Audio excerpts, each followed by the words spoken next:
Hi, today I'm going to show you how to use Klarna One-Time Card in a store.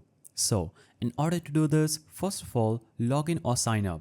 So simply download Klarna application on your mobile phone. Then you'll have to log in or create an account online or in the app. Then you'll have to move on to step 2, that is creating a one-time card. So enter your desired purchase amount, including shipping and taxes. At this time, there is an approval process to issue the card, after which you will see the payment methods available to you. As you can see on the right of the screen, copy over the one-time card details.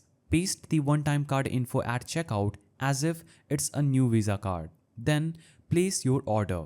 So enjoy your purchase and confidently manage your payments based on your chosen payment plan. As you can see, when you click on agree and create card, it will create a one-time card where you'll have to click on confirm and pay, and the order will be confirmed saying thank you for your order.